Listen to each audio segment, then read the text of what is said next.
fight. Nobody wants to have a fight with Nancy Pelosi at this time. Well, you know what?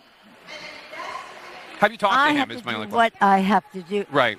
He made the decision for the country. My concern was not about the president, it was about his campaign. Ain't nothing changed, nothing new here to see. This ain't nothing but some political maneuvering. America. Welcome to the eulogy, eat it up. It's called political buffoonery.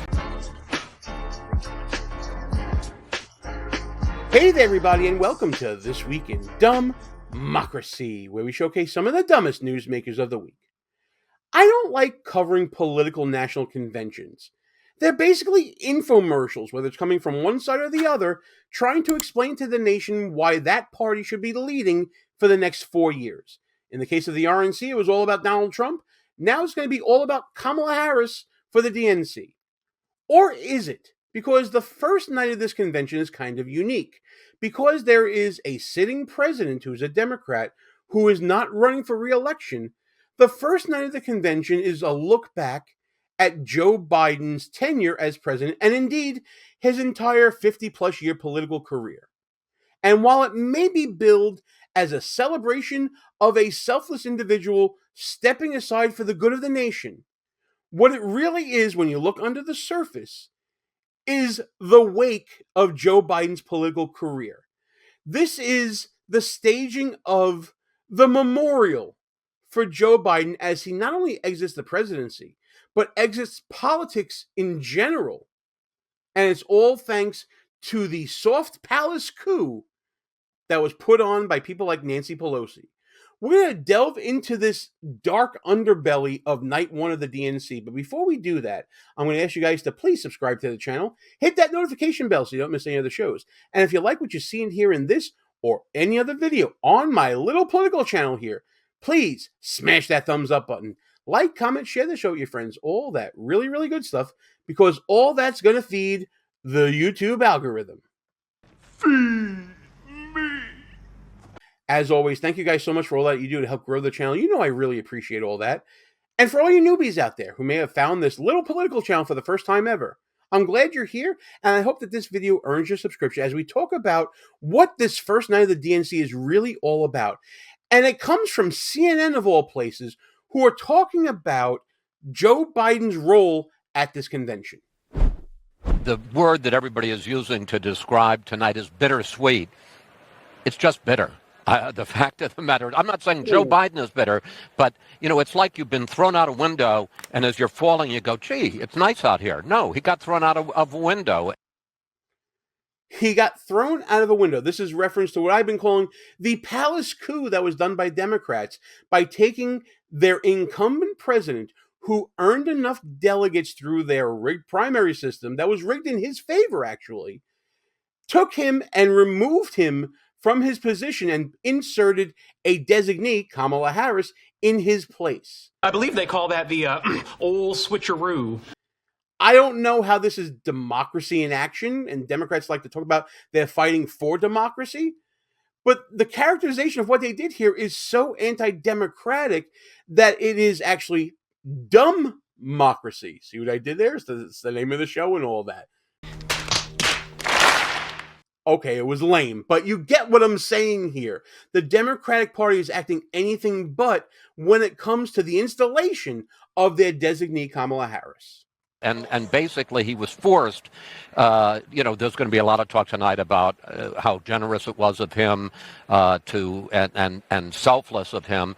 He was basically forced out by Nancy Pelosi and Barack Obama and Chuck Schumer and Hakeem Jeffries. And speaking of this theme of the selflessness of Joe Biden, that's exactly what CNN's Van Jones had to say. Bring him out. Bring out Joe Biden. I can't wait to see him. He's doing something honorable tonight. He's doing something hard. You can't get interns to leave the White House voluntarily. Leaving the White House voluntarily is not something people do. Joe Biden's willing to do that because he wants to step back and let her step forward.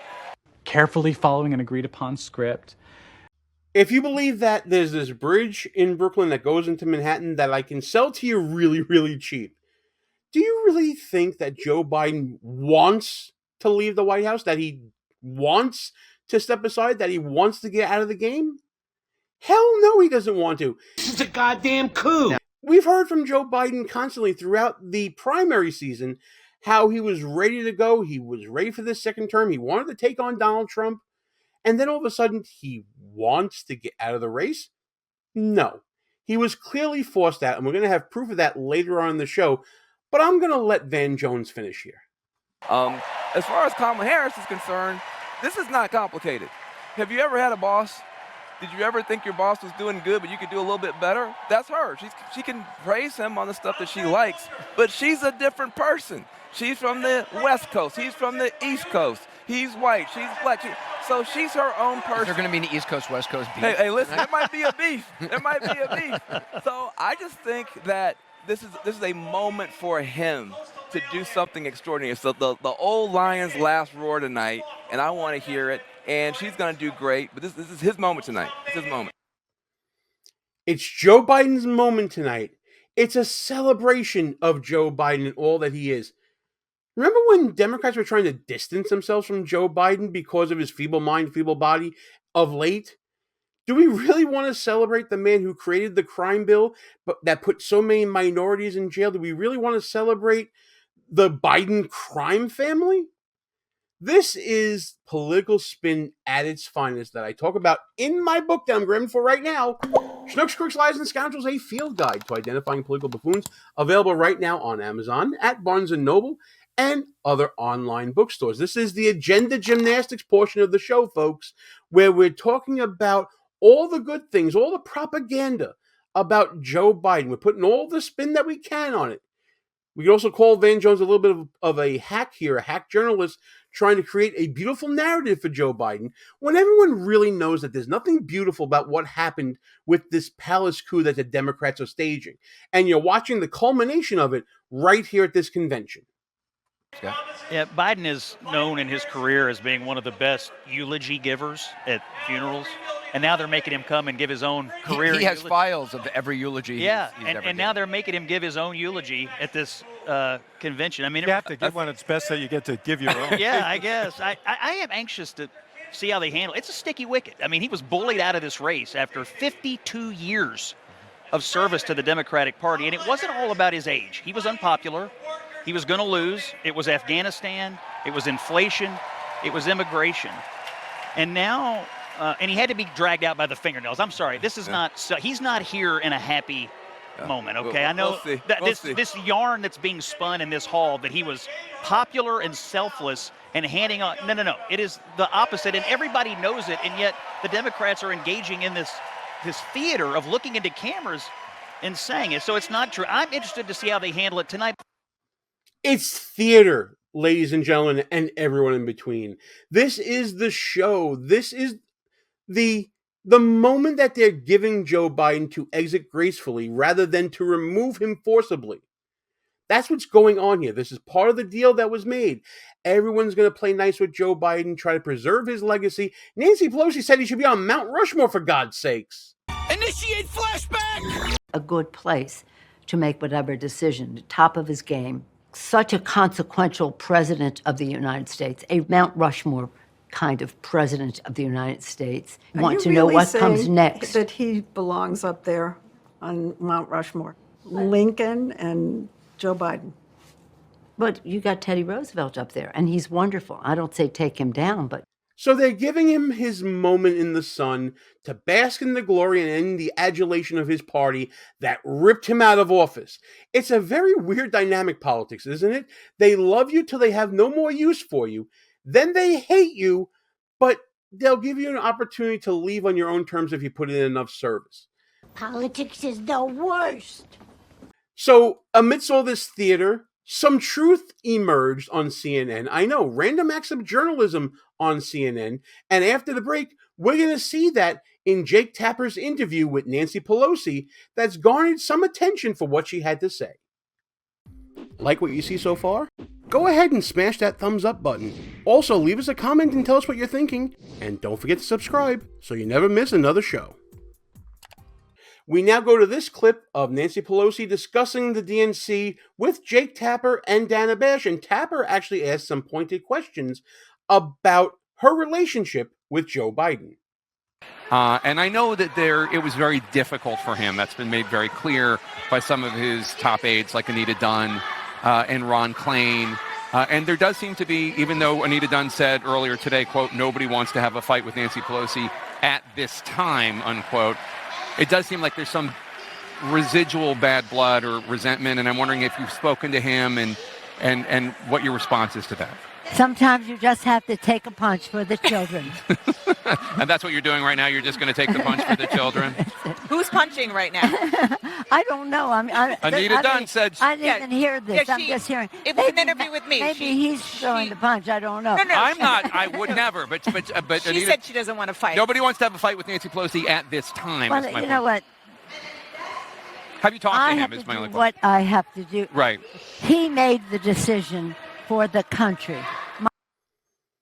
There's a lot to take in this clip. First of all, I think she screwed up that analogy that she had used before. It's usually what she says is, I threw a punch for the kids, which means that she went to Joe Biden and told him to get the hell out for the sake of the party.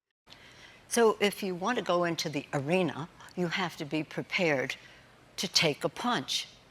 But you also have to be prepared to throw a punch for the children. For the children. Throw a punch for the children. That's the analogy she normally makes. She kind of screwed it up there.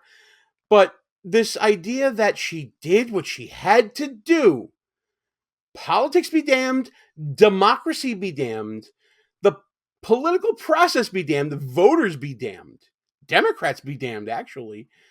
Nancy Pelosi took it upon herself to do what had to be done to take out the old man. That's basically what she's saying here, that she did what she thought was best for the party and for the nation by an extension and for democracy by an extension, and told Joe that he had to go. But he made the decision himself, so her hands are clean in all this. She's washing her hands of the entire situation. And any residual bad blood, she doesn't know anything about all that. My concern was not about the president, it was about his campaign.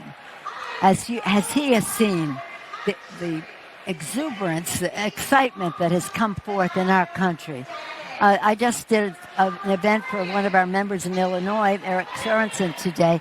Immediately, he got 1,100 volunteers into his campaign as soon as that announcement was made. Nobody is questioning the fact that the Democratic Party seems much better positioned right now than it did 4 weeks and 2 days ago. There's no question about that. Former Speaker Pelosi... So why are we even talking about it? They put it on. Yeah, Jake, why are we even talking about it? You work for us, don't you? Why are you bringing up this bad blood here? We're at the convention. We're supposed to be a love-in for Kamala Harris, and especially for night one, being a tribute to Joe Biden, even though he screwed up so badly that we had to take him out of the race, even though we rigged the primary process for him, and he was our nominee who earned enough delegates. Everybody got that? Do you see this convoluted, twisted world that the Democratic Party is living in right now? This is all smoke and mirrors, kabuki theater that you're seeing in the background with the hustle and bustle of a convention. It's really a coup. Democracy's happening.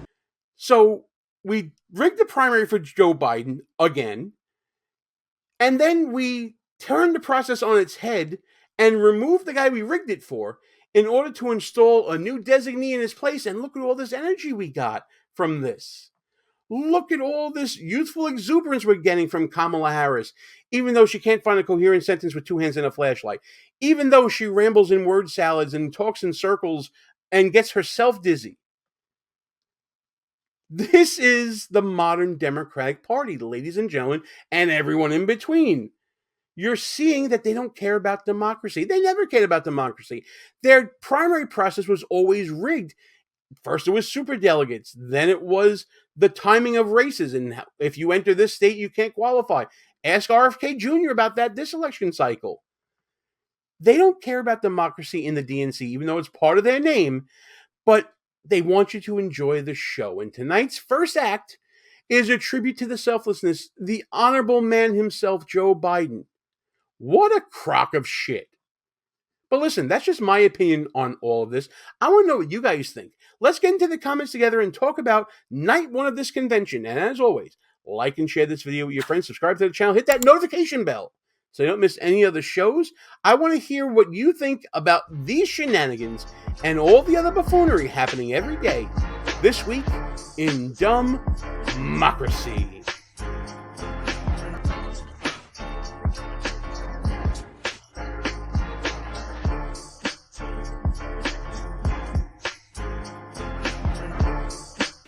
All views and opinions expressed here are not necessarily of the mainstream media and may offend some listeners. It's called political buffoonery.